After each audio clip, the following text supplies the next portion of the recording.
Electric cars. You hear so much about them, don't you? All the time. Are they truly the money savers we're often, told they are?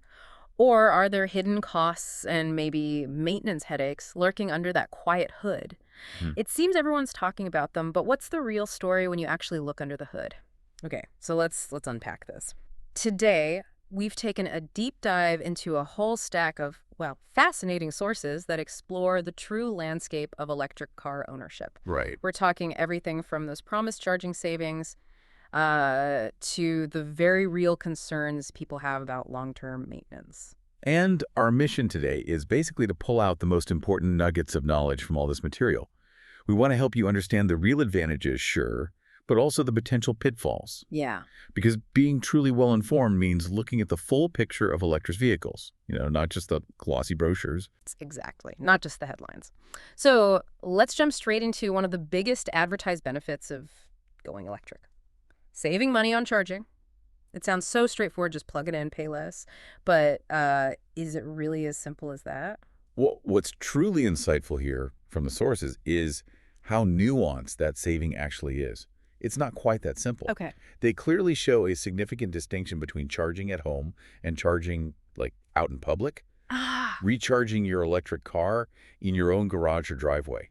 That's generally the most economical way to go, per kilometer driven. and why is that? Is it just that home electricity is inherently cheaper than, say, petrol or diesel? It largely comes down to that, yeah. Domestic electricity rates are typically lower than the prices you'd pay for fossil fuels at a petrol station. Makes sense. However, and this is a really crucial nuance, this saving heavily depends on your specific energy contract, and even more so, the time of day you choose to charge. Oh, right. Peak versus off-peak. Exactly. If you're plugging in during peak demand hours, when electricity is most expensive, you can significantly reduce or honestly even wipe out that economic advantage. Wow. This makes smart charging, like setting your car to charge overnight when rates are lowest, absolutely essential for maximizing your savings. Our sources suggest that mastering this can cut your fuel costs by like 70–80% compared to a petrol car. Okay, so you really have to be strategic at home. It's not just plug and play if you want the best savings. What about when you're out on the road then? Maybe on a longer trip or for people who, don't have a home charging option at all? Yeah, that's a big factor. Public charging stations, the data suggests, often apply higher tariffs compared to charging at home. Mm-hmm. And this can indeed reduce your overall savings compared to someone who only charges at home. So it eats into the benefit a bit. It can, but here's the counterpoint that's really worth considering. The public network is rapidly evolving. I mean, it's changing fast. Mhm. It's becoming much more efficient. It's offering increasingly clear and competitive rates, which is great.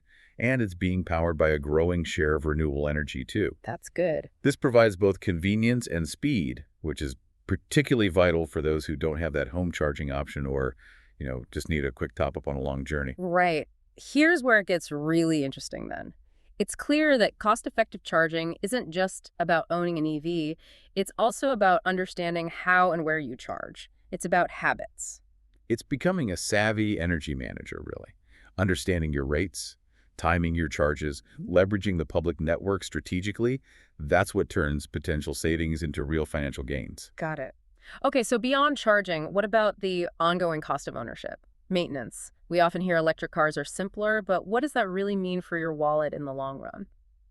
Yes, generally speaking, that's true. Electric cars boast a fundamentally simpler mechanical structure. How so? Well, they completely lack many of the components found in traditional combustion engines that are just, well, prone to wear and tear.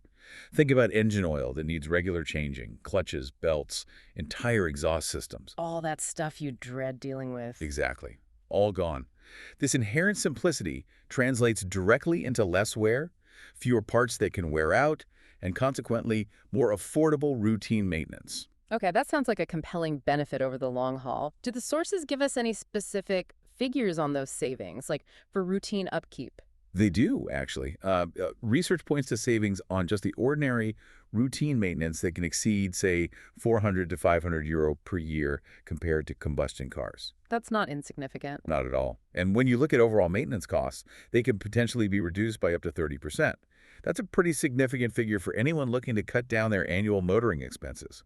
Okay, those routine savings are definitely compelling. But let's tackle the The elephant in the room, the big, expensive repairs like battery replacement. We hear these stories, these whispers of thousands, maybe tens of thousands of euros for a new battery. That's enough to make anyone nervous, right? Hmm, it really is. How do the sources weigh this risk against the everyday savings? And what's the actual likelihood of such a major cost hitting an owner? Yeah, this raises an important question, and it's a very valid concern people have. Despite the cheaper routine maintenance, if a major breakdown does occur, like needing a full battery replacement or having issue with other critical electrical components, the costs can indeed be very high, Like really high. potentially thousands of euros, yes. The sources highlight that the fear of such a catastrophic bill is so profound, some owners reportedly choose to just sell their vehicle rather than face it.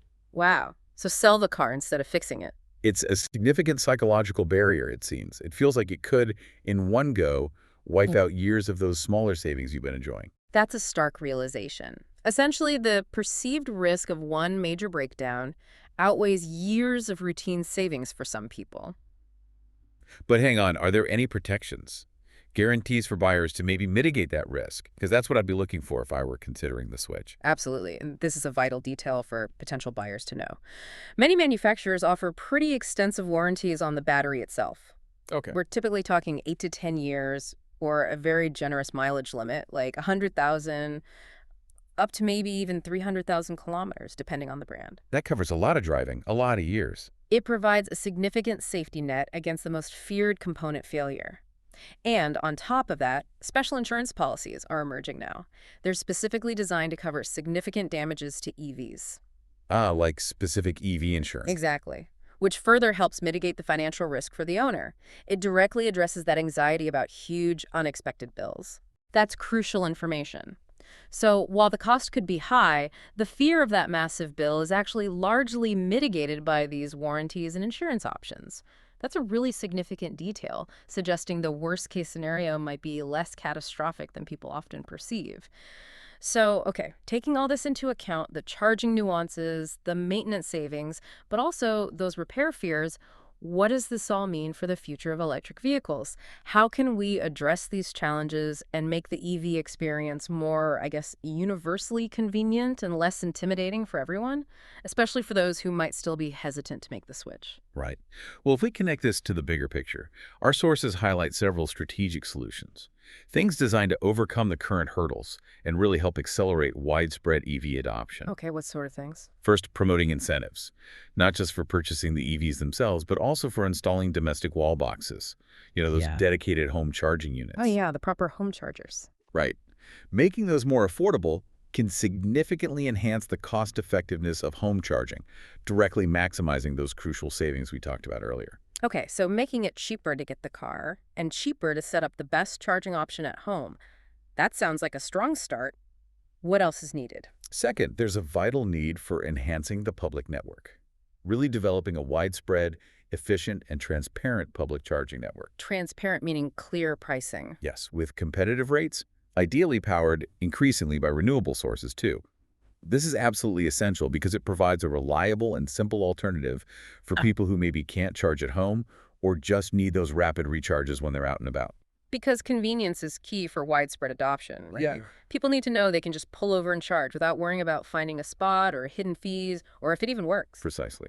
That reliability is key. Mm. Third, thinking about maintenance and those potential big costs we discussed. Broadening the availability of things like all-inclusive programmed maintenance plans. Like service packages. Yeah, and dedicated insurance policies, specifically for electric cars.